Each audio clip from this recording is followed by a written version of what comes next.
don't read the newspaper, you're uninformed. If you do read it, you're misinformed. What is the long-term effect of too much information? Information, I just need some information. I've been dying. Is it lack of education? I've been reading without any transformation. I'm addicted. Is it overstimulation? Hey. Welcome to the Sixth Sense Report. Hear ye, come one, come all. You are listening to the Sixth Sense Report with Joel Nikoloff and Darnell Samuels. Man, I just keep feeling more blessed every time we bring on a guest, bro. Yes, I know. We're honored to have France Widdowson on our show, who is a political scientist and author of the book Separate but Unequal: How Parallelist Ideology Conceals Indigenous Dependency. Thank you for joining us, Francis. Thank you for having me on. Or should I say Professor Widdowson? You can say, no, just call me Francis. France? Francis is good. Francis, okay. Yes, well, thank you, and thank you for being gracious and blessing us with your time. And can you give the audience a background on yourself? Sure. So I am a professor at Mount Royal University, which is in Calgary. I did my PhD in political science at university with Leo Panich, who's a well-known socialist intellectual. He actually, unfortunately, tragically died of COVID in December, but he was a very well-known socialist. And I worked in the government, before I did my doctorate, worked in the government stories in a number of different departments. And because the Northwest Territories, a large proportion of the population is Indigenous, that's when I first became aware of Indigenous issues in a major way. I'd obviously been familiar with them to some extent, but I became much more knowledgeable about Indigenous issues. And then after I got my PhD, I was hired at Mount Royal University in 2008. And I teach a variety of courses there on public policy and introduction to political science. I have been having some major difficulties at Mount Royal University, I guess at least for a year, but longer probably. But it's become unmanageable over the last year because of what a sort of a takeover of the university by what is called Reified Postmodernism, which is also known colloquially as wokeism, which is a highly totalitarian ideology which prevents people from putting forward ideas which challenge this orthodoxy in universities. So things are very difficult, and I'm very happy to be here. Not very many people actually want to speak with me because I'm basically a pariah in many circles, and so it's great to be able to communicate with people about what my ideas are, and let them at least have another viewpoint that they can consider in thinking about Indigenous issues. Well, yes. and I think there's an aspect I don't think we'll touch on this too much today. Maybe a little bit near the end, depending on where the conversation goes. But I think it's a good example of, we probably have very different economic views. Mentioning that you're a socialist, I'm pretty free market in my position on most things. And I think also theologically, you're an atheist, and we hold to a Christian perspective. But go ahead, Joel. But and I think the beauty of it is to demonstrating that all those areas of difference, we can still have productive conversations. We can still engage in ways that we're searching for truth. I would postulate that for the most part, you believe in the concept of objective truth exists. And whereas so much of today's discourse seems to be about actually attacking that concept, and therefore it's not about conversations, not about discovering truth. And so having conversations with people that you disagree with is almost unfruitful. Instead, we need to silence them and push them away because their opinions are wrong, as opposed to finding what can I learn from someone else? How does that make me refine my position? So I think hopefully we're leading by example in that regard. And I mean, I've listened to your episodes on Kazingram Dialogue a couple times, and I found and them, our friend IJ. Yeah, we're good friends with IJ. So I found, so many things that you were saying where, at the most part, they're just avoiding the conversation, or like the indigenous issues. There sort of seems to be an avoidance to get into some of the meat of the issue. So I'm really looking forward to this, and hopefully the listeners will be able to walk away with a more depth understanding of some of the issues here. Yes, I completely agree. Yeah, and especially like for me, I'm a teacher by trade, and so the conversation on indigenous issues is always a constant, whether it's the land acknowledgements and so forth, or putting together a lesson plan and just trying to learn more about the indigenous experience in Canada is so important. So yeah, I'm looking forward to this as well. So you wrote the book Separate but Unequal. What sparked that idea to do that? Yes, well, I co-authored a book in 2008 with Albert Howard called Disrobing the Aboriginal Industry, and that book was very, very controversial, and it was basically exposing the lawyers and consultants, largely non-Aboriginal lawyers and consultants who had an interest in maintaining Indigenous dependency. This book, and that book, although it was published by McGill Queen's University Press, was written more for a general audience, for the general public. This book is actually what was originally my PhD dissertation, which is quite academic, but I'm hoping, at least people have told me, that it's quite clearly written as well. Like, it's not attempting to be obscurantist, it's attempting to communicate, but because it is dealing with political economy and theoretical matters, it's a bit more dense than Disrobing the Aboriginal Industry. So it's basically looking at the same thing as Disrobing the Aboriginal Industry, but in a much more academic way, a much more theoretical way. So it's exploring the theoretical ideas, trying to explain how, in Canadian history, when we look at the long historical overview of Indigenous and non-Indigenous relations, why is it that Indigenous people can, and this is the marginalized members of the Indigenous population, why they continue to be dependent, even though so much funding and programs and so on have been devoted to it. So this is not to say that this applies to all Indigenous people with Indigenous ancestry. It's to a particular segment of the Indigenous population, which continues to be dependent and continues to suffer from all sorts of, very significant social problems. Yeah, it's funny you say that, because I've always said this, like, as a Black male, and the history of Black people hasn't been the best. And so with our narrative, it's always been like broke, busted, and disgusted. And then as a Black man, I learned about the Indigenous experience, and I watch them and I see what's going on, and I say, like, yo, like, these guys might be worse than us. and so am I, and you got to ask that. Like, it seems like they're worse than us, especially as Black people in Canada. As much as we say we're in a bad spot, I think they're in a more worse spot. And it makes me want to ask the question, how could they be doing worse than us and they're not Black? If Black is the epitome of oppressed, of just being out and broken. So my question to you, just in light of that, is, well, first, can you define what parallelism is? And then the second is, what do you think the difference is between the Black experience and the Indigenous experience?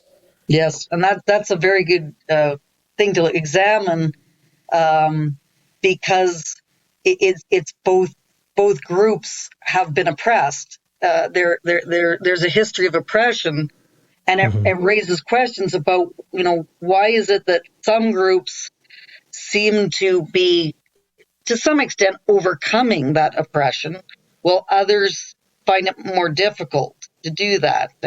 And parallelism, and this is an interesting thing too. Like I'm very interested to talk to you because of that kind of comparison between the Black experience and the Indigenous experience. Parallelism is the idea that Indigenous and non-Indigenous societies, and the non-Indigenous would include Black people. But that's kind of become a little bit more muddied now because you have this acronym called BIPOC, which is lumping in Black, Indigenous, and people of color. Wow, I gotta write that they down. all sort of coexist, a little bit in tension with one another. But anyway, parallelism is the idea of separate paths for Indigenous and non-Indigenous people. The two-row wampum is the metaphor that's used to express this, which is Indigenous and non-Indigenous peoples will live side by side with their own laws, their own economies, their own what's called ways of knowing, different forms of knowledge. And this really came about and it was solidified by the Royal Commission on Aboriginal Peoples, which was a report that was developed, which was written in 1996. It came out in 1996. And that was really the first time when this vision of the future became solidified, was with the Royal Commission. And Separate but Unequal takes the Royal Commission as the foundational document. So it's actually going through the entire Royal Commission and looking at what the Royal Commission argues and looking at the assumptions underneath those arguments. So the idea is that the reason why Indigenous people are dependent is because the non-Indigenous population insisted that they basically be assimilated within the Canadian social fabric, and that sort of destroyed the Indigenous population, and therefore the way in which Indigenous peoples will be able to rise again and to become fulfilled and not dependent is by them having control over everything, self-determination, control over their own lands, their own political system and legal system, and control over their own educational system, which is seen as being quite different, fundamentally different from non-Indigenous people. So that's kind of the parallelist aspect. And the book Separate but Unequal is it's a critique of that position, that is not a viable way forward for the Indigenous population. And so that's sort of the first part of the question. The second question that you asked was about the Black experience, which I think is a fascinating comparison. And generally, the answer to that would be, why is there the difference?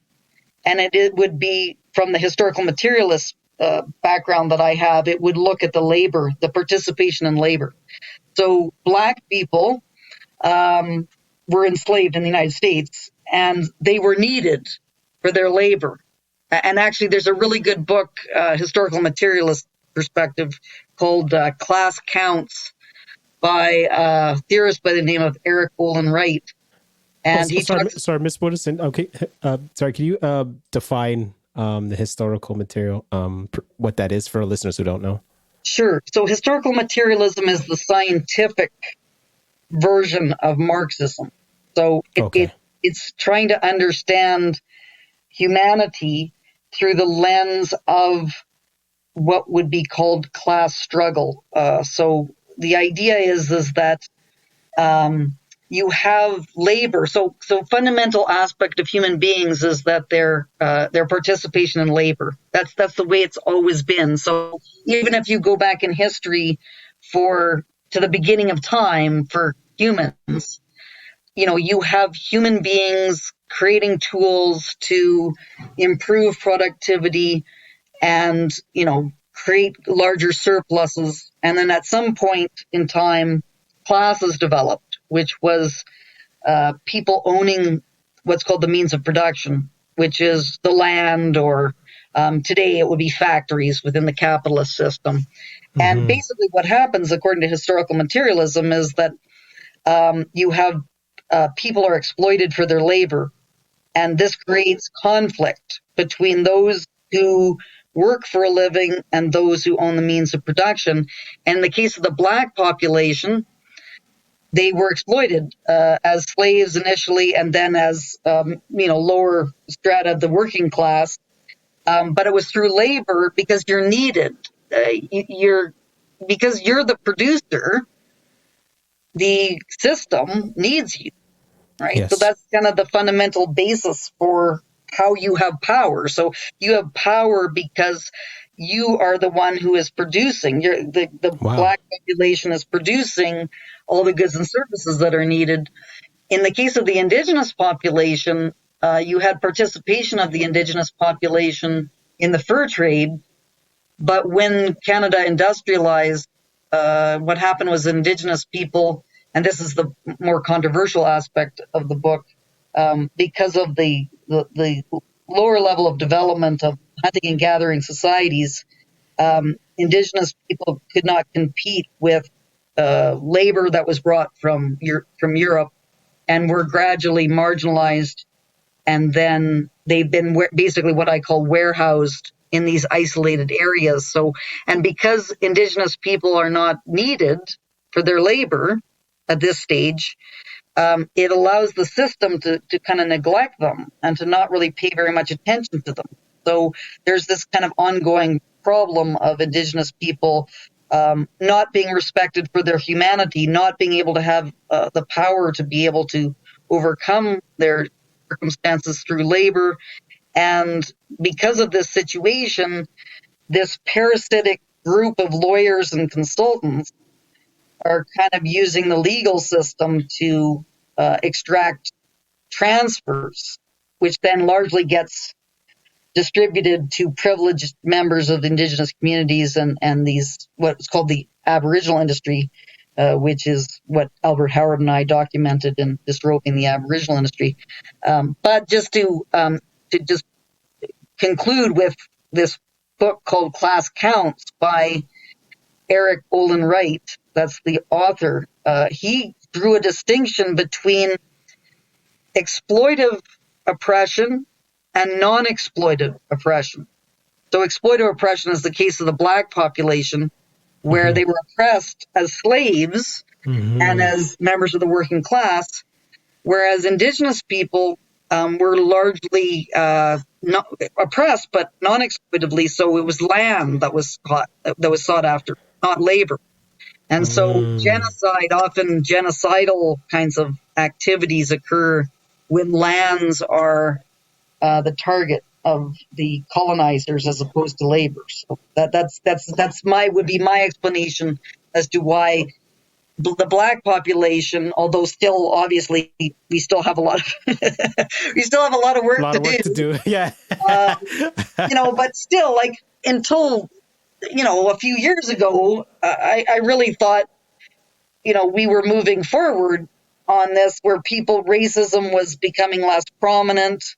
People were really beginning to understand that racism is an irrational kind of belief, and we were all kind of recognizing one another as being human beings. And now we seem to be going backwards on this kind of understanding, it seems to me.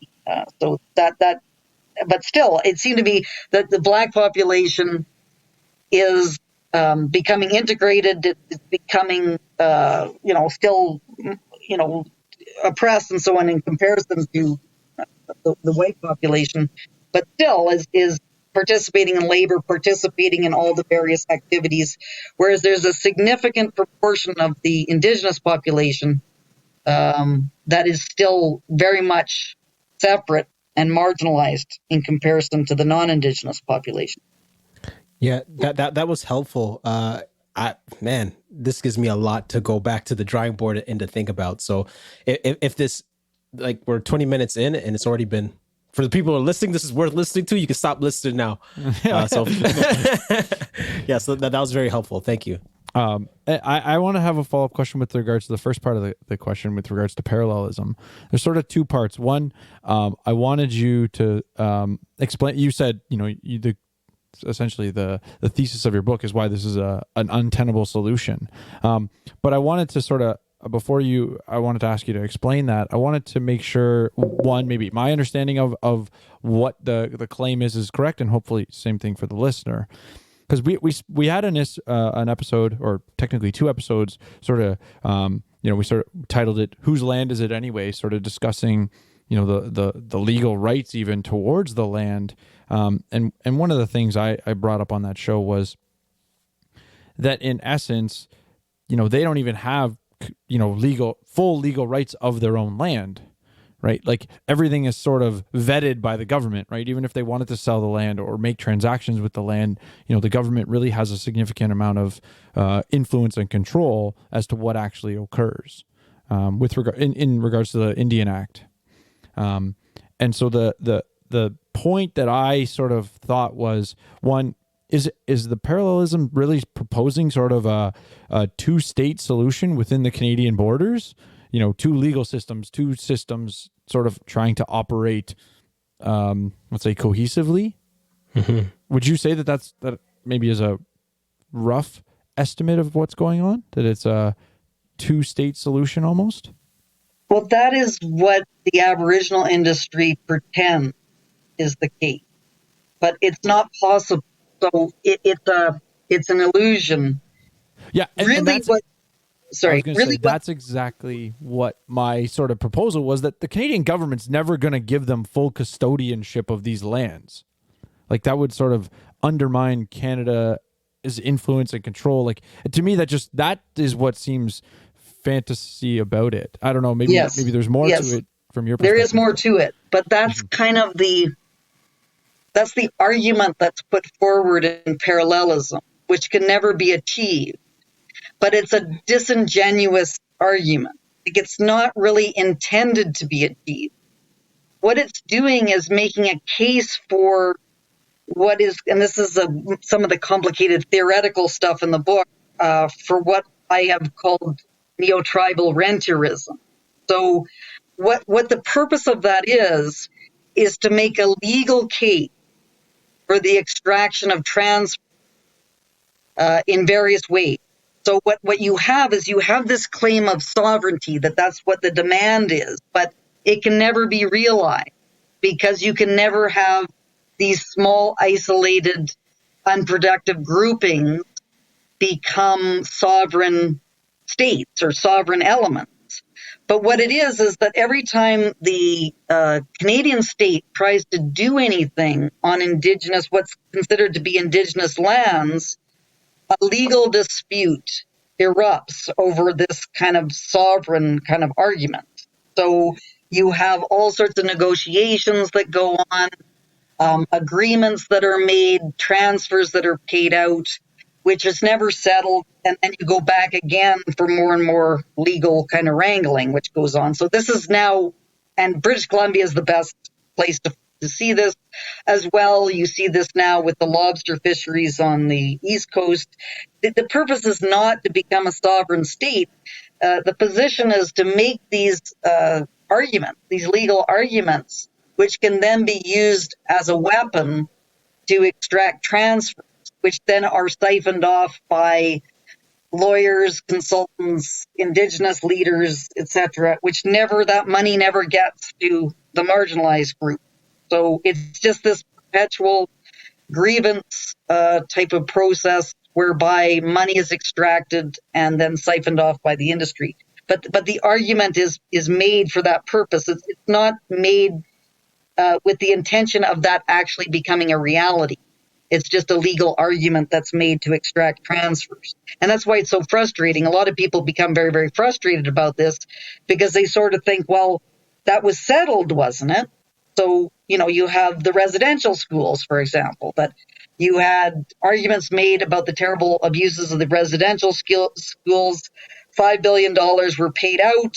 And so people say, okay, well, that sort of solved that problem, didn't it? It's like, no, it didn't, because now there's going to be more disputes, which are going to come out of the original disputes, which is the intention of the whole thing in the first place, is just as a rent-seeking neo-tribal renterist kind of process that goes on. And if you look at anything to do with parallelism and indigenous, non-indigenous relations, it is this rent-seeking extraction of transfers type of processes that are going on. That's what it's all about.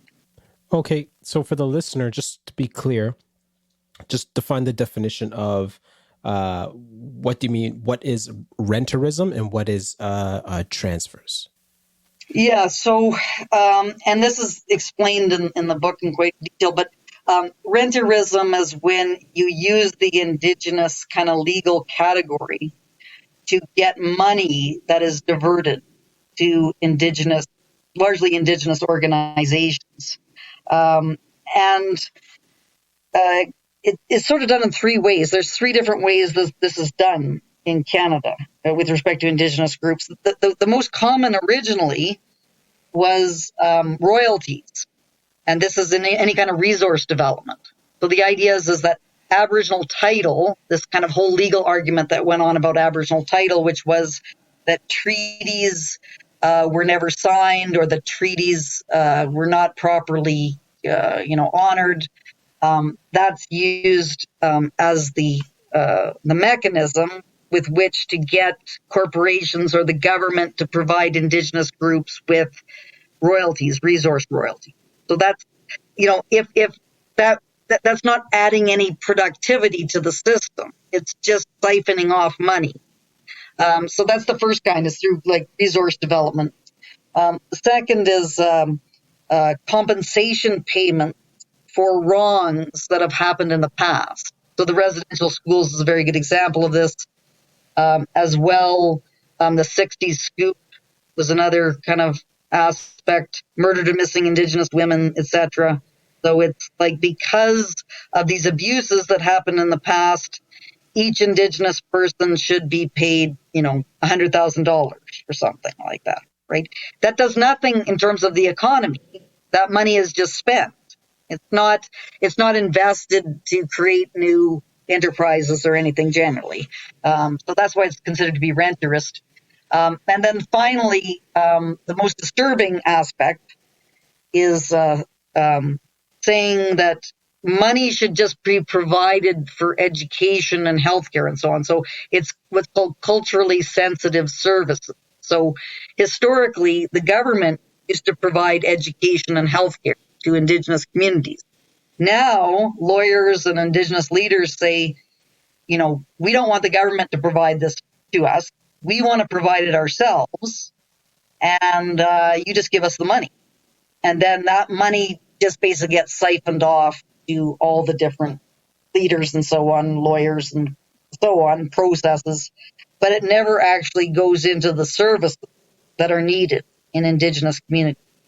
So it's a way of siphoning off money that is, people think is supposed to be going to try to improve conditions for Indigenous people. But most of that money doesn't go in to that end. It goes for just, paying off various, privileged members of the Indigenous population, but most of it goes to lawyers. A lot of this is legal kind of wrangling. It costs tremendous amounts of money to negotiate all these agreements and everything.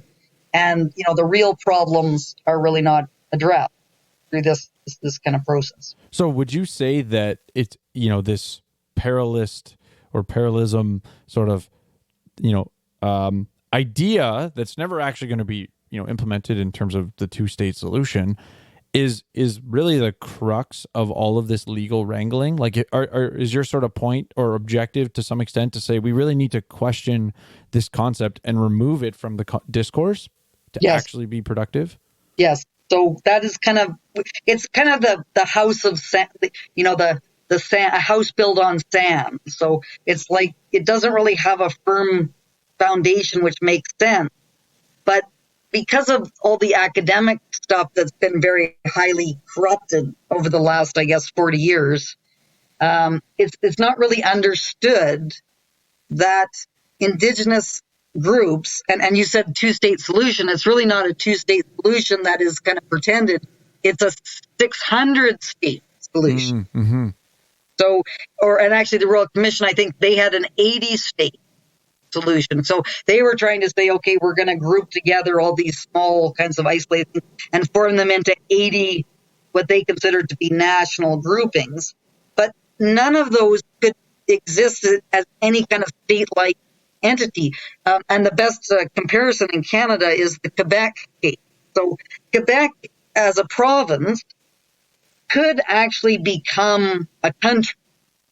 Like it has, several million people. It has institutions. It could function that way. There would be some problems in terms of, how it would relate to Canada and so on. But it's possible in the case of Quebec. But for the Indigenous population, it's not possible because they don't have any economic viability. They don't have any institutions. They don't have any kind of developed history that exists with respect to the Quebec population, where you have like the French language and so on that could exist as a, in terms of the United Nations and a state like all the other, 200 states in the world. The Indigenous situation, because they're marginalized, that would not be possible. So it's sort of built upon this false assumption, which everyone is pretending is viable when it's not. And so that's a difficulty. And then the second difficulty is it just creates unrealistic expectations, which creates a lot of anger within the Indigenous population because they're saying, well, you guys have admitted that we're sovereign or should be sovereign and so on. And then how come we just have all this oversight that's happening? Well, you have oversight that's really, it's the Canadian state that is sovereign, which is making determinations about how money should be spent in the end, right? That's the final authority. But this is never admitted, and there's never any honesty about the whole situation. So it's just created this, a deeper and deeper and deeper problem, which really needs much more honest discussion about, which is not happening because anytime, well, I'm a pretty good case of this. I'm trying to discuss this, but every time I try and discuss it, I'm told I'm, racist, white supremacist, et cetera, et cetera. And so everyone who's watching that says, well, I don't really want to enter into this discussion. This is not going to be a win. There's not going to be any way I'm going to be able to survive this kind of attack. So everyone just stays quiet and hopes somehow it's going to work itself out down the road. Yeah, I find it seems like most of the solutions that are sort of proposed or discussion that goes on with, sort of the, let's say, the Indigenous issues, it just seems to be more of the same, right? Like, okay, well, let's throw more money at the problem and pretend like that's the solution. Yeah, and that's renterism. That's the neo-tribal renterism. Yeah, I mean, I think when you said it, I was thinking, somewhat along the lines of rent seeking. I think it's a slight modification, but that's probably why I use a slightly different term. But no, I think you really laid out those three scenarios really well because it's really a lack of trying to find a solution in the sense of let's try. It's the old saying of like let's continue to do this. If doing the same thing over and over again and expecting a different result is the definition of insanity. Yeah. So somewhat, that's how I look at this, and so much of it was just doing the same thing and hoping for a different result. Yeah, and the parallelists would say, so I should clarify that there's really three positions that can be, there's more, but the three main ones are the parallelist position, the neoclassical economics position. People like Tom Flanagan is the most famous person who puts that forward, which is, you're talking about the Indian Act and all the barriers and so on. That would be that position. And then there's the historical materialist position, which is the position of Albert Howard and me. The parallelists would say the reason why it's not getting any better is because the Canadian state has never really allowed Indigenous groups to be sovereign. So, and because they never have been sovereign, never been able to be sovereign, that's why they continue to be dependent. So it's kind of it's an interesting argument in that, because my position is that they can never be, even if the government said to them, to Indigenous group, okay, you now own your lands, and so on.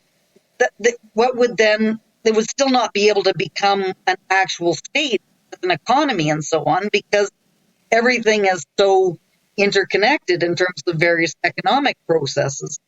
So that could never, even if that were the case, but of course, as I think you correctly said, the Canadian state is never going to do that. Mm-hmm. Like, it's not even going to do it on the sense of saying, okay, here's a group in British Columbia that has several, square miles of land. It's never going to say, okay, you have complete control over that land with your institutions, because you have people traveling back and forth between the borders and so on. You have educational institutions where people are going off to university. Like, there's so much interconnectedness that couldn't really be severed from that. It wouldn't be possible. And the economic system would be largely resources, like resource extraction. That's about the only thing that you would see in those. And then you have many places, this is the greatest difficulty, places like Nunavut, which have no economy, is absolutely dependent, completely dependent on government transfer. So what are those areas going to do? It just is not a viable situation for the most marginalized member. It just is not possible. Mm-hmm. Hearing you speak makes me, as much as your ideas are controversial, I can tell that you are genuinely concerned with the living situations of all Indigenous people, especially those out on the margins. So I don't think, of course, I don't think it's fair that people would just write you off as a person who is racist or hates Indigenous people. But I think your arguments, even though as hard line as they might be, actually provide a hope for better living conditions for Indigenous people. So with that said, you talk about diversity and the obscuring of developmental differences. And it sounds like you're pushing towards a solution. What do you mean by diversity and the obscuring of developmental differences in your book? Yeah, so this is the most controversial part of the argument. All right. So diversity is how it's being described. And this is the Royal Commission. This is taken from the Royal Commission, but it's the parallelist argument, is that Indigenous and non-Indigenous people, there's just diversity. Like, diversity is the blanket kind of descriptor of all. So Indigenous peoples are diverse, would be sort of the argument that would be put forward. And just as diverse as non-Indigenous types of societies. And the word diversity is being used so that it's obscuring the fact that Indigenous societies, and this is not all Indigenous people, this is the marginalized Indigenous groups, are less developed than modern nation states because of the hunting and gathering kind of history. So it's not to say anything racial or genetic or anything like that about these groups.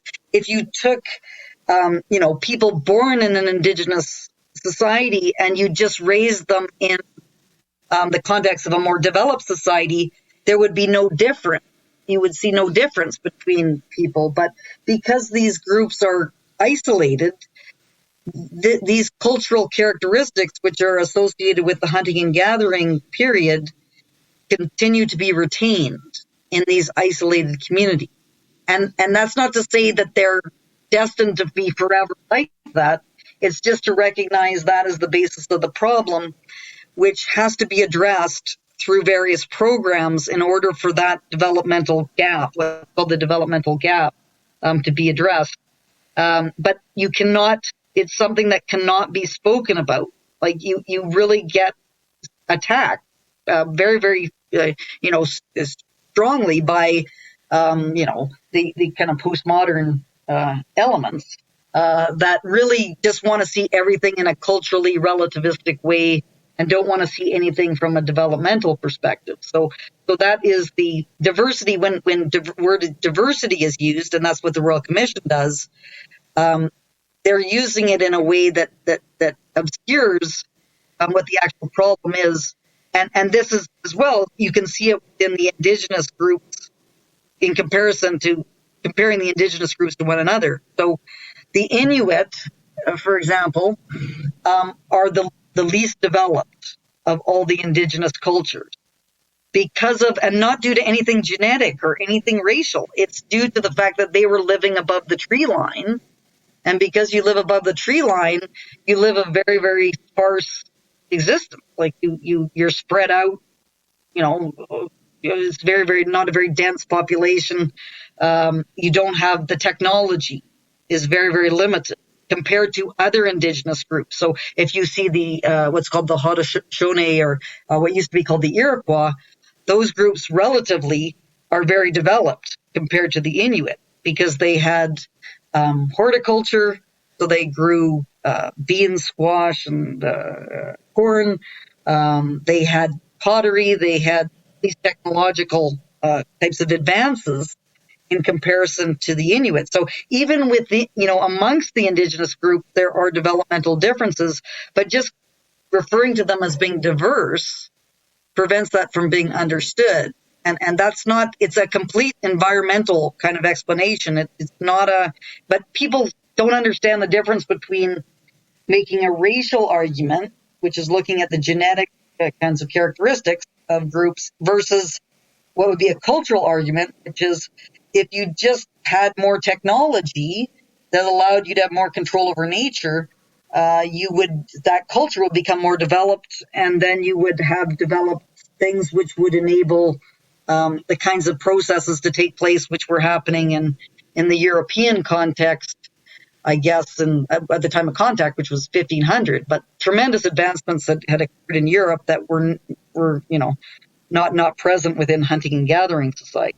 So it's trying to make that argument, which is just nearly impossible, because everyone just thinks making some kind of racist thing about inferiority and superiority, when it's just, you have certain technological characteristics that became possible due to environmental circumstances, which were not present. It was just a matter of luck that those resources were not present in indigenous societies as opposed to what existed within the old world in a larger context.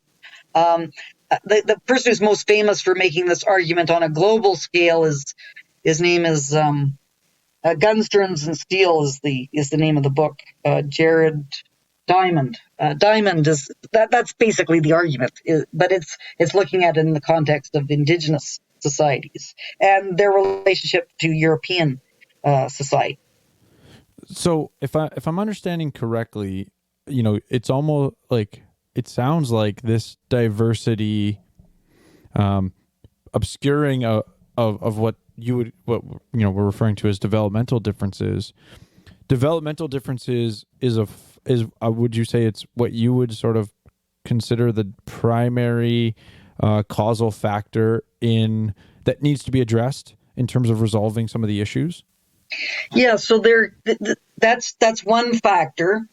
So in the book, it's called Uneven and Combined Development. That's the theory.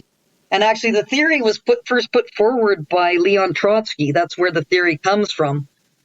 So you have the unevenness, what's called unevenness. So that's the problem I was just talking about, which is that, societies with Iron Age technology and agriculture are going to produce more surplus and are going to be more developed than Stone Age cultures that are hunters and gatherers. So that's unevenness. Then you have another problem, which is what's called combination, which is you have a more developed society coming into contact with a less developed society.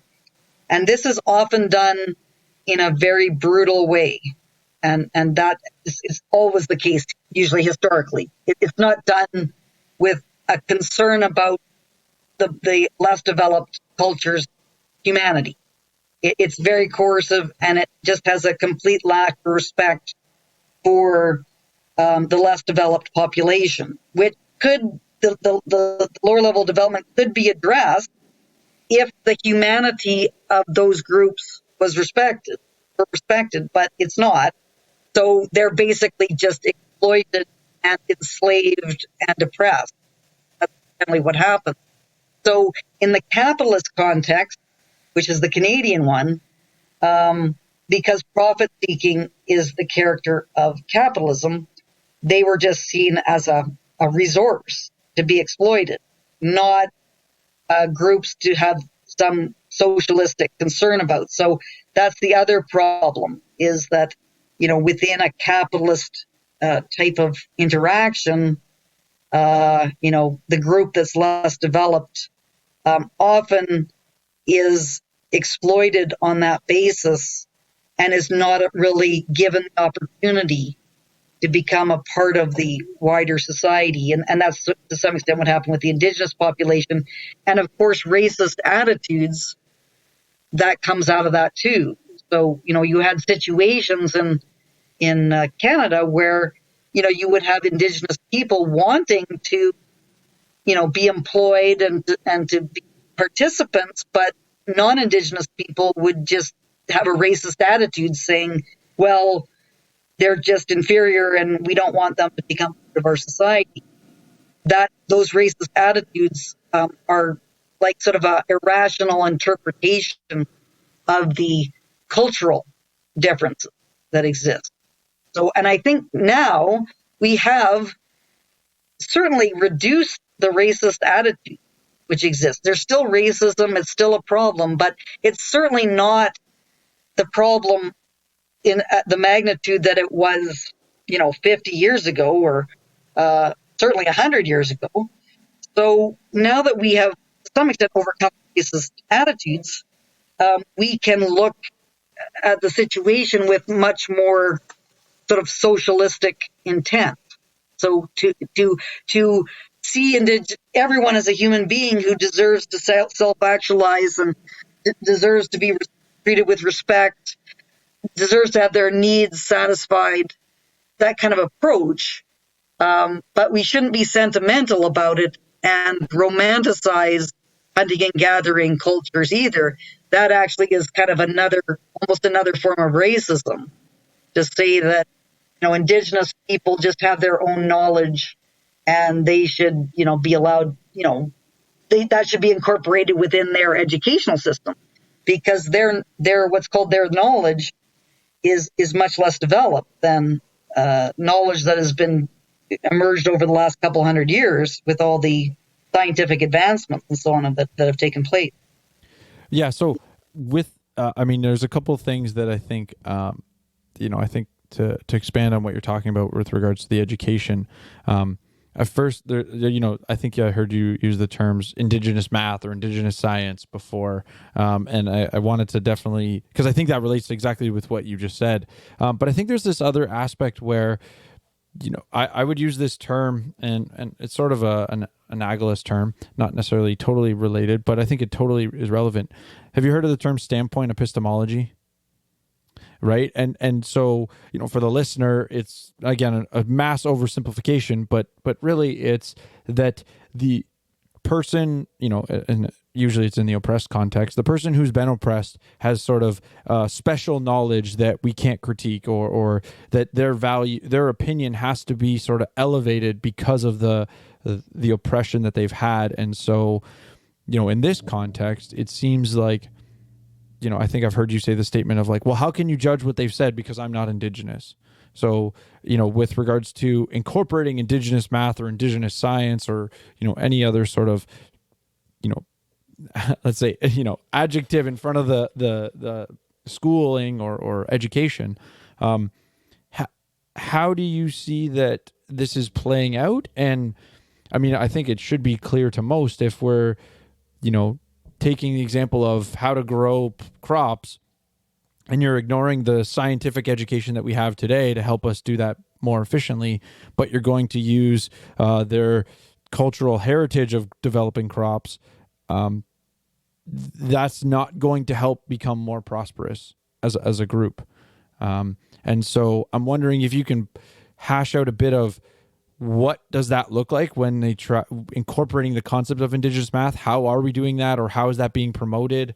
And how is essentially discrediting those that are non-Indigenous from actually engaging these ideas? Yes. So I just edited a volume called Indigenizing the University Diverse Perspectives, which was originally intending, that just came out now, and that kind of goes over a lot of this terrain. And I originally envisioned the book as having exchanges between the promoters of things like Indigenous math and Indigenous physics and those that were critics of that position. And but unfortunately, all the indigenizers, with the exception of a couple, didn't want to participate in that exchange. So I wasn't able to actually get that many pro-indigenization arguments. But there's a few. And the two ones where it happened is most extensively was physics and biology.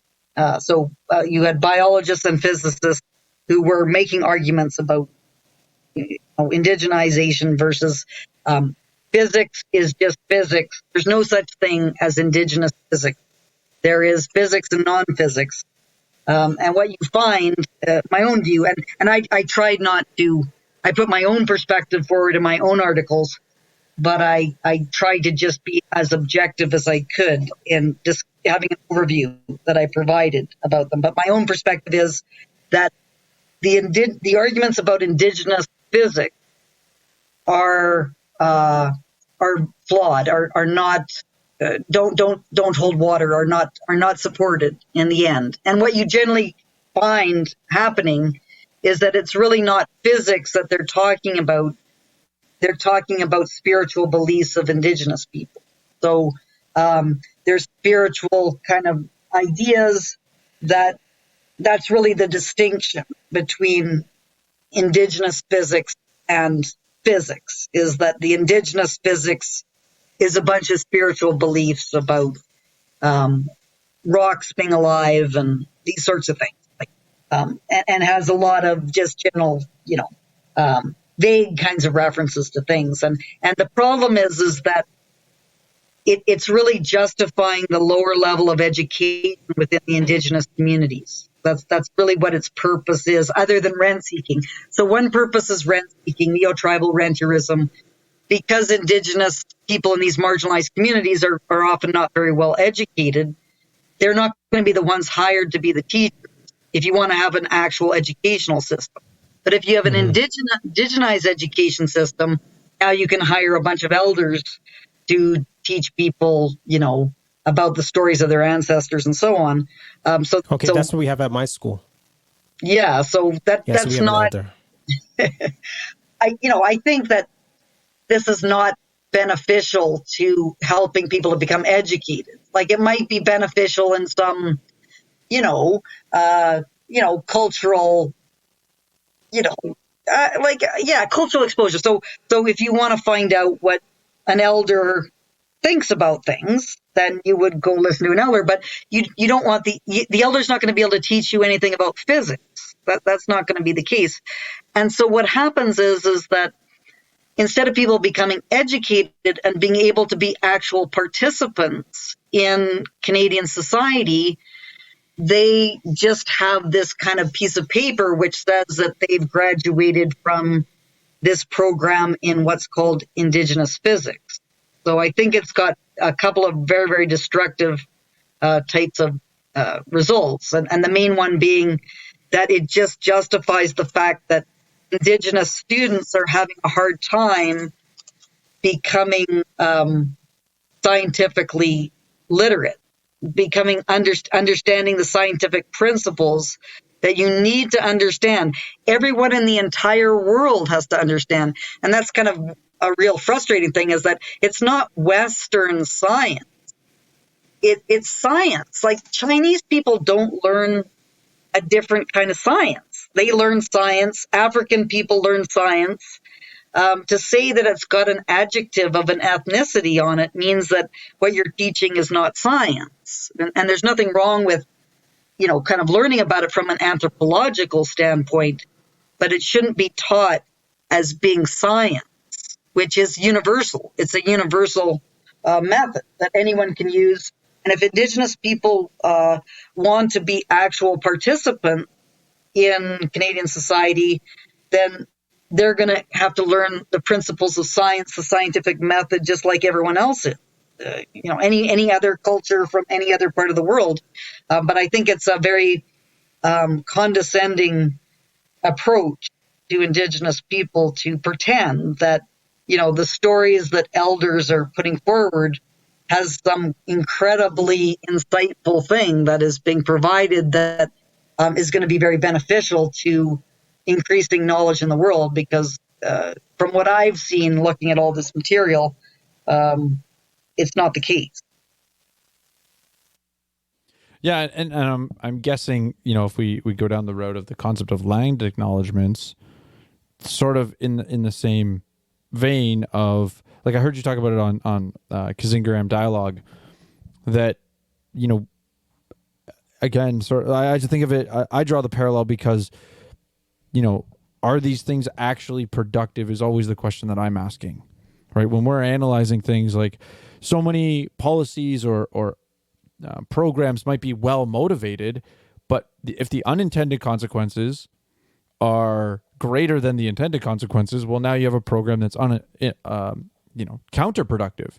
And in these cases, the questions, whether or not my question is sort of like, well, what's the intended consequence? And I don't even necessarily see that that's productive if again, I'm looking at it maybe through the lens of developmental differences. How do we bring up the developmental aspects of these societies to help them have greater flourishing, both Indigenous subjects as a thing that they're being taught, as well as the idea of land acknowledgements.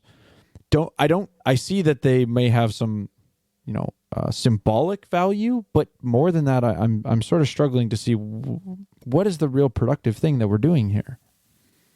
Yes, and it's really largely about making people feel good for doing nothing. So people think that they're doing something, right? Like, that's what, and I know I've been, involved in discussions about this for a number of years in the university context. There's nothing wrong with someone honestly believing that this is, and they're just doing it, and they think that they want to show respect or whatever the idea that's driving it. But a lot of the times it's non-Indigenous people signaling their virtue about how much they care.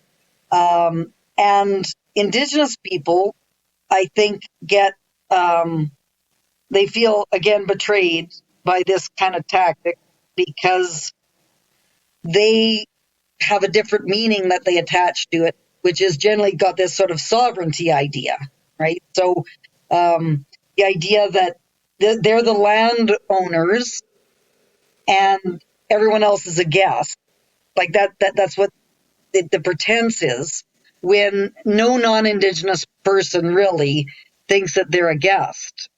They see themselves as being people living in their house, and this is their house, and this is owned by, the crown has sovereignty and so on.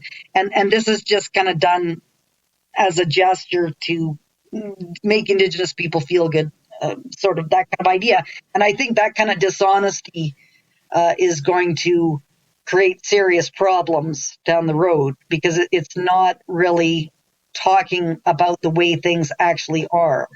And I think it's just reinforcing this neo-tribal renterist kind of mentality of Indigenous people owning the land and getting rent paid to them on the basis of owning the land, when really it is production.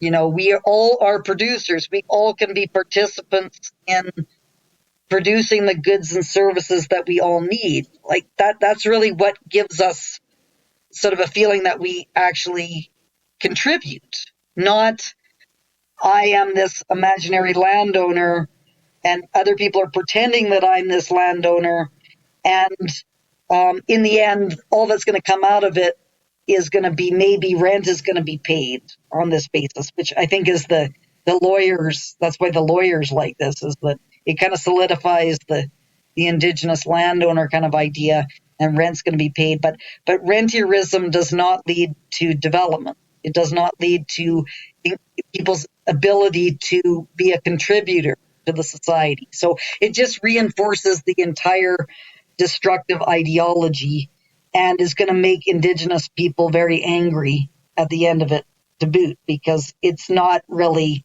being honest about the current circumstances. That's fascinating, because I guess when I look at it from, of course, from a Black person, we came for Black people. Most of the Black people that got here to Canada was, we either came to study or we came here for a better life. And so, in a sense, like as a Black person, we have nothing to do with the stealing of the land. So, as a Black person, you're like, look, I ain't paying rent to nobody, right? You know what I mean? Like, and I say this to people. I don't know if you've ever been to Mississauga. Yeah, but it's a very nice place. It is very nice. Oh yeah, Mississauga is very nice. Very nice houses, very nice property. Very expensive property as well. But I don't see that selling with Black people or Indian people or any other culture where they're like, wait, that's a white people problem. They took the land. This is where my house is. I'm already paying land tax. I'm not doing that. Versus, yeah, in that aspect. So can I ask you this then, in light of the idea you talk about post-colonialism? Yeah. Right. And the combination of uneven development. Yeah. Can you unpack that a bit for us?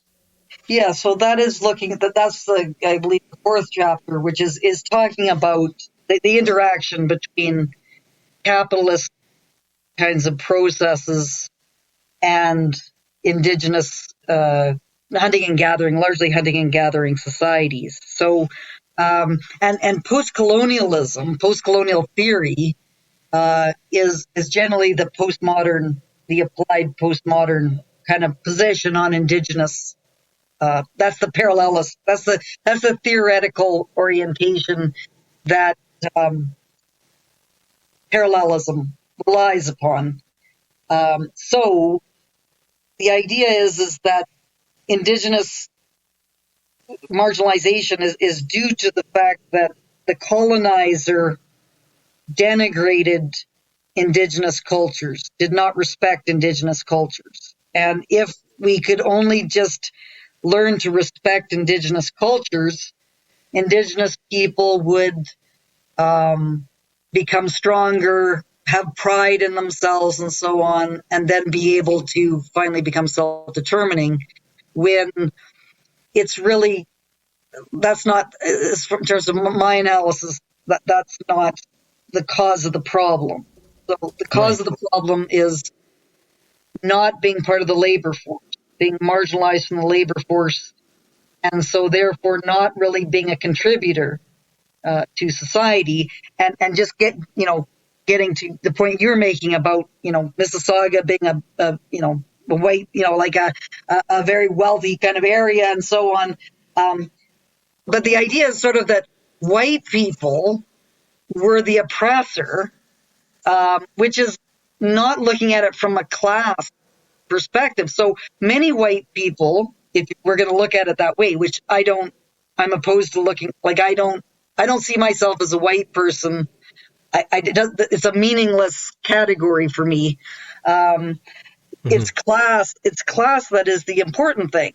So you have many quote unquote white people who had terrible circumstances where they, for example, the Irish is a good example of this, who had to go work in the canals and all sorts of horrible occupations and so on, but they built the canal. Like that it was labor that went into those canals, and whether it's an Irish person or a Black person or an indigenous person or whatever, that's their commonality, is the labor that they put into all these enterprises, which of course was exploited by those who owned, in historical materialist jargon, the means of production. So if we could just get people away from looking at things from this kind of racial lens or this colonizer versus the colonized lens, but from a labor perspective, then we have some hope of having commonalities that we're going to be able to reach. But that's being just we're totally like we're going in the wrong direction, and things like land acknowledgements and these are all just reinforcing this kind of indigenous, non-indigenous, black, white, whatever. Like this is certainly people have been discriminated against on the basis of their race. That's definitely a terrible reality, but that is, at least until a couple of years ago, that this has been gradually overcome, and certainly legally, it was overcome by stopping the Jim Crow laws and all sorts of discrimination on the basis of race. That got eliminated. We still have people being marginalized because of the history of that still exists, but we were gradually kind of moving beyond that. But we still have the terrible class inequalities, which is the commonality that people are suffering because they don't have access to the resources that they need to survive.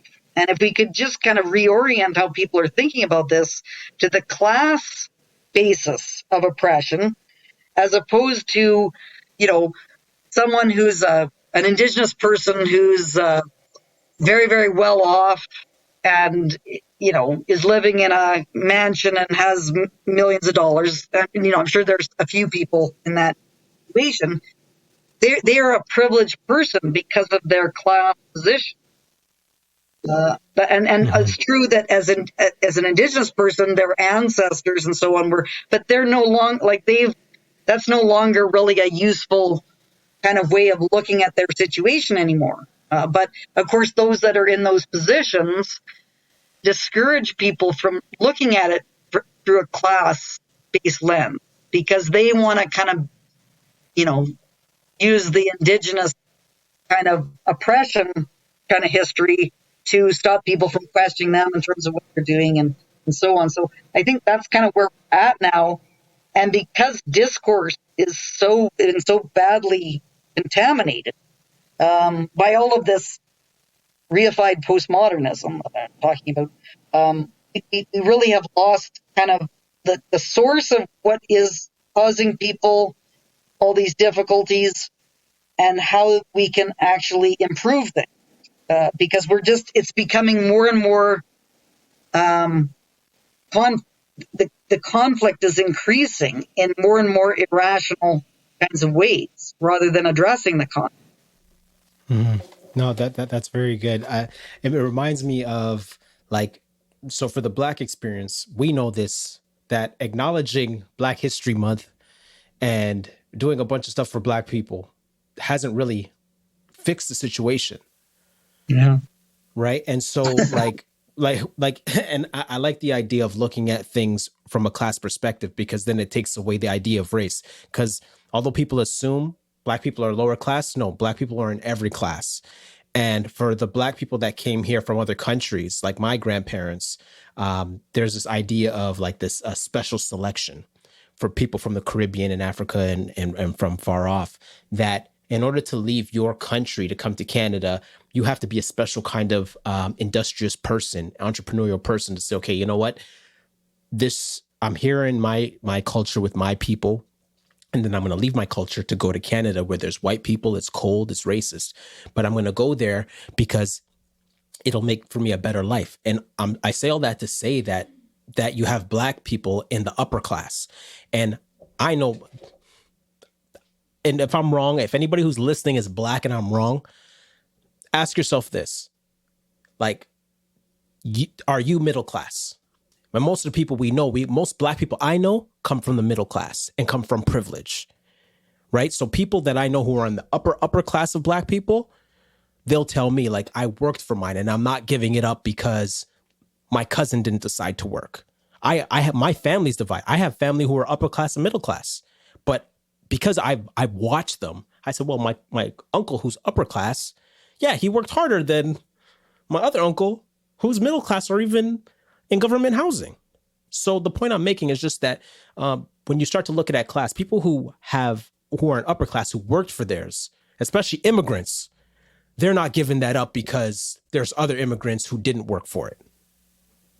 Yes. Well, I think it's in terms of in terms of historical materialism, it would be workers. So if you produce things, that's how it would be envisioned. So people who are the actual producers versus people who are the owners. And there are all races occupy the ownership versus the producer kind of position. Now, it's true that you probably have not proportional representation. So you're going to have many more white people who are like Conrad Black, right? Like Conrad Black, there's probably some black people who are, maybe not as rich as him, but are owners of various enterprises and so on. But they have much more in common with Conrad Black, a black person who's a millionaire who owns a company and so on, than the people who are, producing in very low paid jobs and are struggling to survive. They're going to have much more in common with white people and white people and black people who are in that position. So, and as well, you can see how that could form the basis for some commonality in the future. Whereas now what I see with all the arguments that are happening is it's really just, it seems to be grievance oriented kind of gotcha politics. And I find this very, very difficult to deal with because I don't want to have conflicts with people on the basis of race. I really don't. And I can sort of see where this is going, because what you're going to have, and this is happening in the United States, it's just so obvious. You have, working class white people who are being told that they're privileged and they should just shut up. And they're becoming hostile about this. And they are going to become Trumpist types who are going to be white identitarians. And so instead of appealing to them on the basis of class, to get to enable people who are producers to have the health care that they need, to have the good schools that they need, all these things that everyone really wants for their children, they're being told that, they're a white person and they're just got white privilege and all these kinds of things, which is just going to make them angry and get into this and be attracted to what's called white identity politics, which I find is a very destructive, horrible kind of ideology.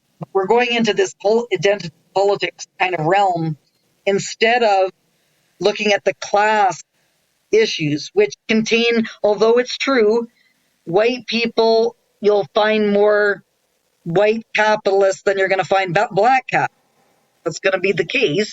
And you're going to find certainly more black capitalists than you're going to find indigenous capitalists. But the indigenous capitalists, the black capitalists, the white capitalists are going to have much more in common with one another than they're going to have in common with the working class of all the different racial groups. And that's it's fascinating. Really, so this is kind of the problem now we're seeing, which I don't think is very well articulated, because everyone's sort of afraid to go into these, you're just afraid that you're going to say the wrong thing, and now you're going to be castigated for being a racist and so on, and everyone just goes, oh, I can't deal with this, so I'm just not going to say anything. And this is causing I think this is a serious problem that exists right now. So if I was to sort of circle back a little bit, I don't want to say to culminate, but sort of I've been thinking through, sort of the difficulties with some of the positions you're presenting, and the difficulty being sort of getting an audience to it, to engage in, productive discourse. It sounds like it's almost not even so much the parallelism view is inherently the problem. It's that the discourse is devolving to, you have to accept this, you have to accept this. As soon as you sort of, stray outside of the current narrative or current aspect of the conversation, there's sort of racial, criticisms thrown towards you as a means to get you to shut up. Would you say that's a fair, like, I know you have issues with the parallelism view, but it sounds like the fundamental problem in the discourse isn't the particular viewpoints as much as it is the inability to engage, more viewpoints. Well, I think the two are. I think both are problems, but so I have a fundamental disagreement with the parallelist position. But the greater problem is the reified postmodernism. So there's a really good book. It's called Cynical Theories. It was written by Helen Pluckrose and James Lindsay. Nice. And they are they've kind of mapped the terrain out. I'm kind of working in this area myself, so I'm trying to flesh out some of their positions. But they're saying that reified postmodernism. So postmodernism, which was this kind of abstract relativistic philosophy that existed in the 60s, became identity politics in the 70s and the 80s, which is identity politics. That's what they call applied postmodernism. But that identity politics has now become what they call reified, which means that you have to accept it as being true. So it's kind of this bizarre twist, because it started off as a relativistic position, but now it's been turned over so that only for example, indigenous science is the actual true position, and the actual scientific position is false. So it's twisted. Anyway, so reified postmodernism is the huge problem now because it is totalitarian. So it prevents people. So when I'm trying to make these arguments in the university system, I am currently in a serious situation fighting for my career at Mount Royal University because of reified postmodernism telling me that I cannot make the arguments that I'm making. Like, that's what I've been basically told now. I'm fighting it out with them, and I'm just digging in and fighting it out. But because reified postmodernism has taken over, for the first time in my university life, I'm being told that I cannot argue that the residential schools were not genocidal, for example. Like the residential schools had serious problems with them. Whoa. But they, in my view, are not genocidal, because genocidal is an intentional extermination of a particular group. And although they were abusive and all sorts of problems, they weren't trying to kill off indigenous people, exterminate indigenous people. So I have been told for the first time that I cannot make that argument. Like, this is what people are saying, and that's reified postmodernism, because the indigenous perspective has to be accepted. You cannot question it. And if you do, you are a white supremacist and a racist, and you should be fired from your job. That's what's happening. So that of course, creates enormous problems in the university, because then we cannot really try and figure things out anymore.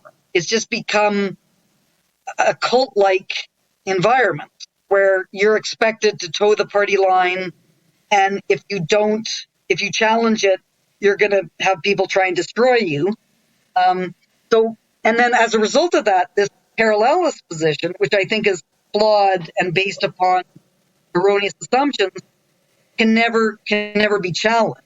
So it's kind of a reinforcement of the kind of flawed position that is going to become more and more entrenched, because everyone, actually when I was talking to I.J. McCann on the podcast, I look back, I don't know how long ago that was, but that was a lifetime ago. Like, I was relatively optimistic at the time. I'm things have changed. Like, things have changed just irreparably, and we are now in a serious fight that I would not even have imagined a year ago that things were so bad. And everyone who's watching it just knows that their job is at stake. And I'm hoping that we can turn things around. I will fight to the end. I'm not going to be bought out. I'm not going to be nothing. I will not give in. They're going to have to push me out to do it. And whether they will or not is an interesting question. It has not been decided, but I'm amazed at how terrible things are. And it's indigenous. The indigenous aspect is one aspect, but there's trans activism, there's Black Lives Matter, there, all these things, but they're all the same. It's all this reified postmodernist stuff. Okay, well, whether you believe in God or not, I'm going to pray for you because all truth to the Christian, all truth is God's truth, and we got to push the boundaries. We got to ask tough questions. And so you're asking tough questions to get to the truth, to be helpful, to be genuine academically and show academic integrity. So yeah, definitely, Joel and I will definitely throw some prayers up for you in the weeks to come. But yeah. You're welcome to do that. It won't have any effect. But what I really what I really need from you guys is to, join the Society for Academic Freedom and Scholarship, pressure, send letters to, universities to encourage them to support open inquiry. And this is what we need: we need boots on the ground, boots on the ground. Yes, visions in the sky. Yeah. Yes, right. This is true. I'll make sure to put that webpage in for that organization in the yes. in the They're the ones that are fighting the fight, but they only have about 300 members. So we just we really need to have organization that tries to get the universities back as academic institutions, and not to have this ideological kind of character, which is just completely taken over the universities, which is amazing how quickly it's happened. So I wanted to make sure I understood sort of the issue with the residential schools, and so an indigenous perspective is that it's genocidal. Making a counter argument to that is essentially what's getting you in trouble. Yes, but sorry, could I add to that, to what Joel was saying? Because, like, as a teacher, we have to teach this, and we have Orange Shirt Day, which is to commemorate the survivors of residential schools. So, in light of Joel's question, I would like just to tack on the question for you would be, would you say that the indigenous people were forced to go to the school, or was it like a mutual decision? It's varied. So okay, go ahead. It depends upon the particular area and the time. So sometimes indigenous people wanted their children to go to school. Sometimes it was forced. And the coercion, was a huge problem. There was a lot of coercion that was deployed. But so I totally recognize that, and as well, of course, the terrible abuse that took place in many schools as well. So no one is disputing that is terrible. The problem comes when you look at the actual educational purpose of the school. So the schools were attempting to provide an education. That's what their purpose was.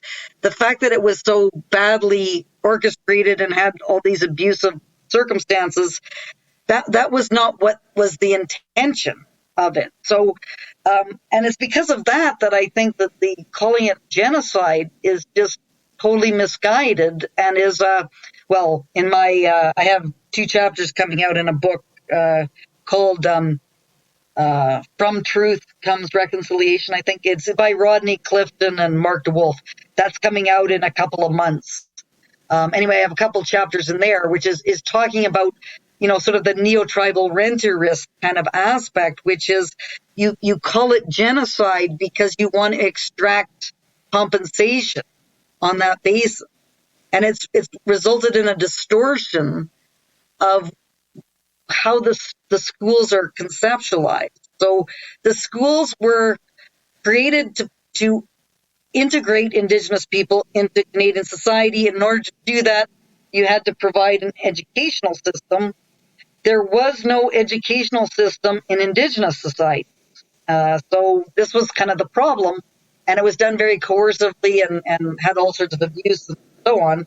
But that does not mean that it was a genocidal kind of intention. It's being argued by indigenous activists, and because of this reified postmodernism, it's now been declared that this is the actual position which we have to accept, and if we argue against it, we are going to be pushed out. That's the message I'm getting. I'm fighting it. I'm fighting with all the strength that I have to say, you're going to have to put a gun to my head. I'm not going to do it. I'm not going to say something which I don't think is true. And I'm going to continue to make my arguments. And if people think that this is terrible and so on, well, that's their opinion. But I'm here to state the truth as I see it. I'm going to continue to do it. And we'll see how it all how it all, the results of that. But if on our show, we use this term steel manning, and yes. If I wanted to sort of steel man the opposition, I think maybe they would argue, well, the integration would have been a genocide to their culture. And as I still think that's sort of this is one of the problems I see in general. While I might agree that you could argue that might have been the intention, I think the problem of sort of redefining words and conflating terms, and, you end up with scenarios like this where on the strict definition of genocide, it seems to lack some fundamental characteristics. And making such a claim shouldn't be so controversial. Now, someone could disagree. I just look at, obviously, use the worst example of genocide we know with Hitler and the Jews. The motivations are distinctly different, at least to me, as an outsider, as to what was being done. And on that basis, I just find this so peculiar. And your point about, postmodern, what was the terminology again? Postmodern. Yes. So this is the latest stage is what's called reified postmodernism, and reified is the definition of that term is to make real. So you have the idea that you have to make this real. So the fact that some indigenous people think that it was genocide, that's their right to think that and to put forward that argument, and they should be entitled to do that. But they shouldn't be entitled to make me have to say that when I don't believe it. Like, I'm going to argue against it, and there should be an acceptance of that. Like, you shouldn't be forcing people to say things that they don't think are true. That's a huge, huge totalitarian maneuver that is going on here, and I'm absolutely shocked at how this has taken hold in the last year. Like, really is quite astonishing. That, we had some problems in the university system, obviously, but now it's so much worse. I can't even. I'm amazed that it's just happened so rapidly. But just in terms of your steel manning, I think that's correct. I think one of the fundamental things is that genocide used to be seen in terms of a group extermination of people, so actually killing of people, and maybe you could go so far as to say sterilization of people, and doing things to actually eliminate that group. But if you're going to try to provide people with education, right, you could argue, well, because you taught them to read and write, for example, you destroyed their oral culture. Because they had a culture that was based upon oral traditions, and now that they have writing, those oral traditions are no longer the dominant kind of way in which they organize themselves. And it seems to me they're going in that direction with that. But no one would really sort of say that honestly, right? Because no one, I don't think, would say that you've destroyed a culture because you've taught people to read and write.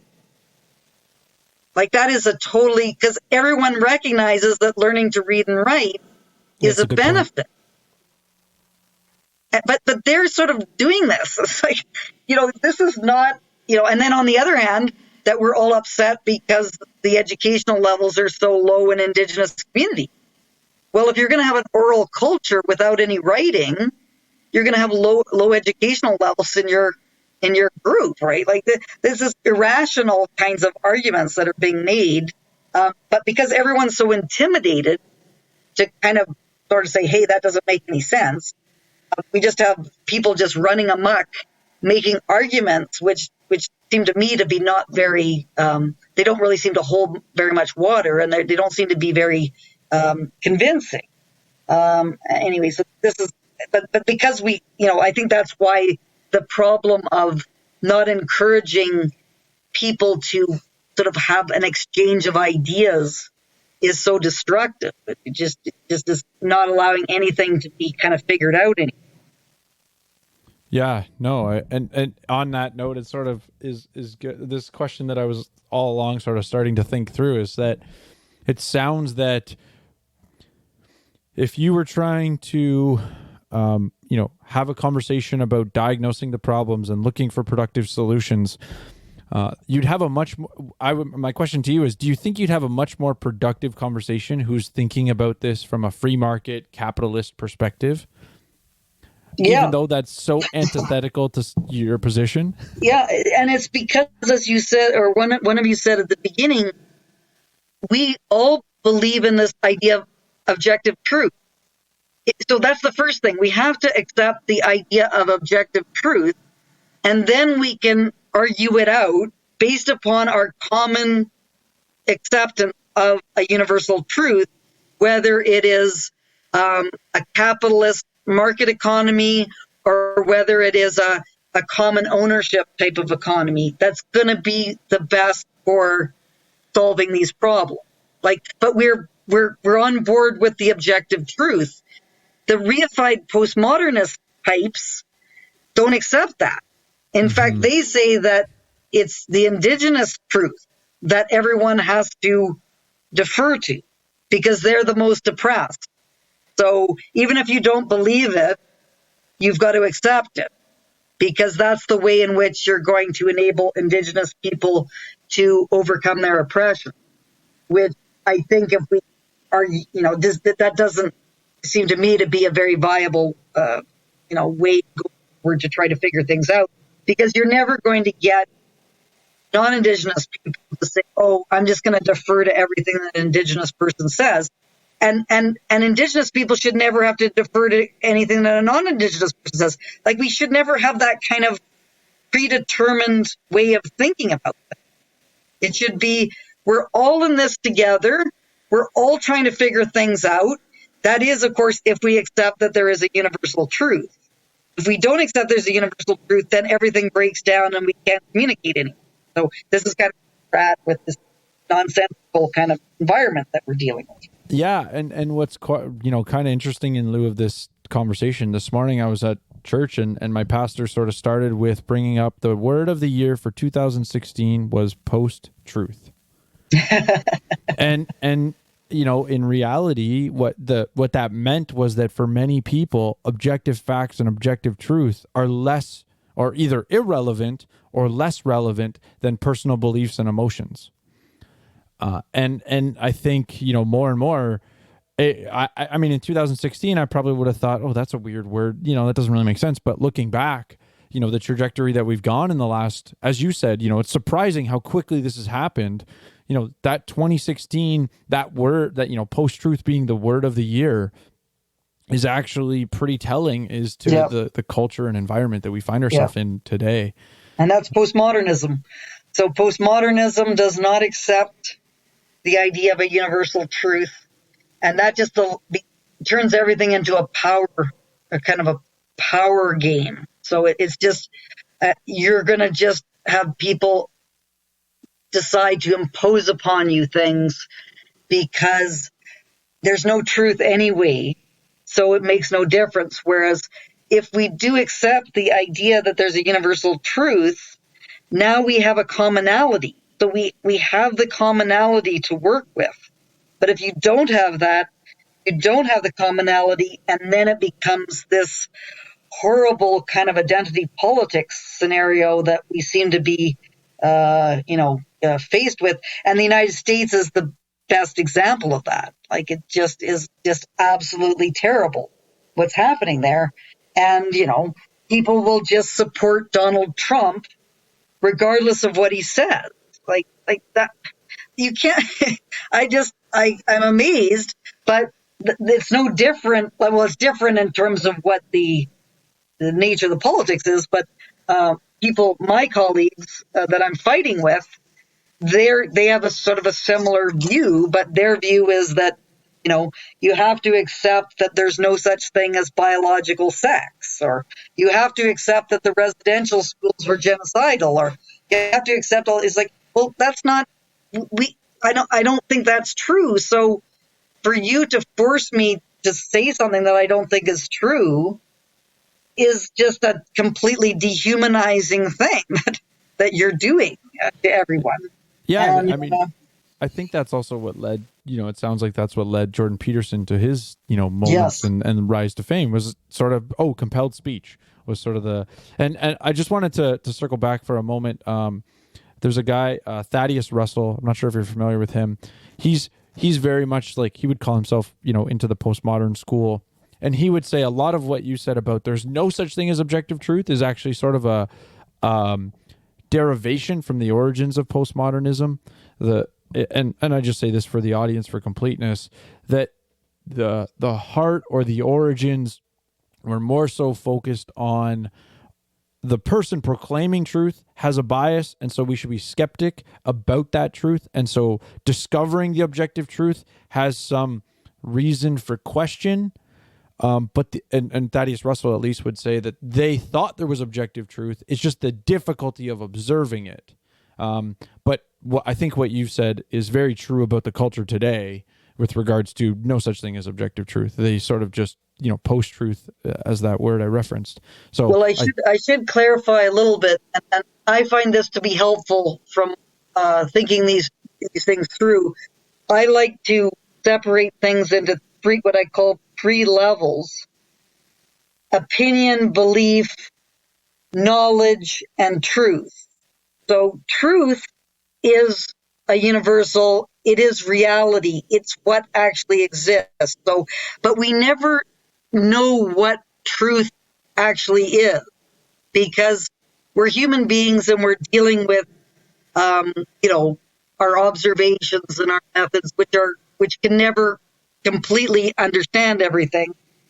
But that doesn't change the fact that there's a truth that exists. It's just that we're trying to go towards it. We're trying to become closer and closer to truth, and knowledge is our best guess as to what that truth is. So it's the best evidence that we have as to what reality is.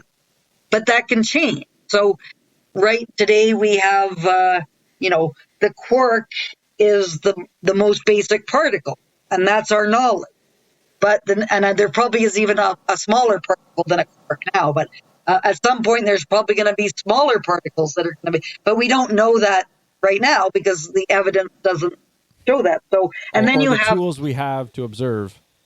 Yeah, and then you have your belief and opinion, which is just something that you think and don't really have any evidence to support it.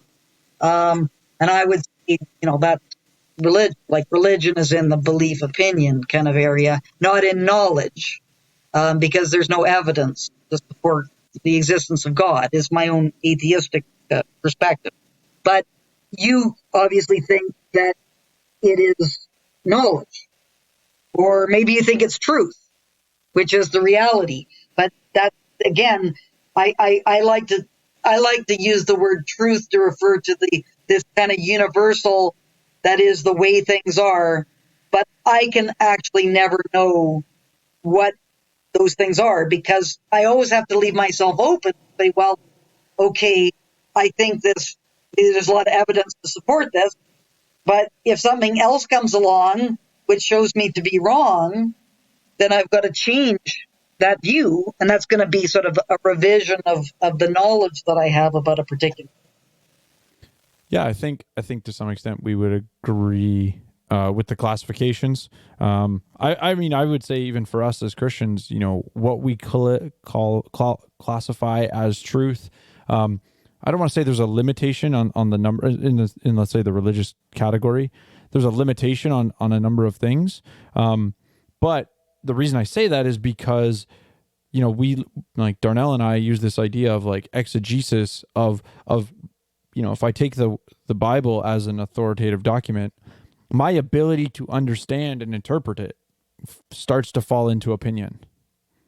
So I just thought, those classifications you gave are helpful, and we would probably apply something similar.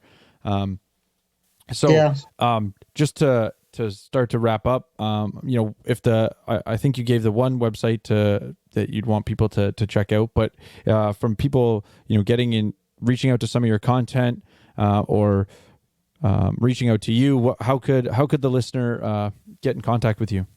Yes. So I should mention, so I have a group that I formed in 2016. It's called the Rational Space Network. And they have a Facebook page where some content is posted. I used to be on Twitter, and I still am, but with the current battles that I'm engaged in at Mount Royal University, I made my Twitter account into a satirical character. Oh, I did find that, and I quite enjoy your reference to Tatiana McGrath. So yes, we will. So it's called Francis McGrath, Francis with an X. And so and I don't quite know. Some people have told me I should not be doing this because it's kind of it's undermining my credibility as an academic. But I find because some of my colleagues are so irrational, I can't engage with them intellectually. So I just satirize what they're doing. And the whole wokeness, I just satirize, all the woke kind of ideology. But anyway, so that's kind of interesting. It's kind of a work in progress. But anyway, I'm not sure if I'm kind of interested to hear what people think about it, whether they think it's funny or not. I try to make it funny, but some people say they don't think it's funny. Oh, yeah, we thought it was funny. They think it's yeah. Oh, good. Okay. Well, some people like it, some people don't. No. I'm still kind of working. No, in Twitter, I have this troll. No, well, it's getting me into trouble. Got me into quite a lot of trouble. But I have this troll whose name is Wanda Yatso or Datso or something, who keeps on making this very rude, woke kind of comments about it. But it's kind of fun. Sometimes I will engage with Datso about their views. Mm-hmm. Anyway, so that's kind of funny. But the Rational Space Network is the real serious. It's completely straight about the problems. And then on Facebook, my Facebook page, Francis Widdowson, is straight as well. I just am doing serious academic kinds of stuff there. So I have a variety of things that I'm trying to do. Yeah. Okay. Yeah. We'll make sure I'll have all that in the show notes page for the listener to reach out with you. Yeah. No. Totally. Yes. And then the Society for Academic Freedom and Scholarship. Okay. Yeah. We'll definitely put those in the show notes. Thank you, Francis, for joining us. Thank you for sharing your 2 cents with my 2 cents and Joel's 2 cents. Yes. Thank you very much. That was very enjoyable. No problem. 6 cents makes change. But you heard me? Does that make sense?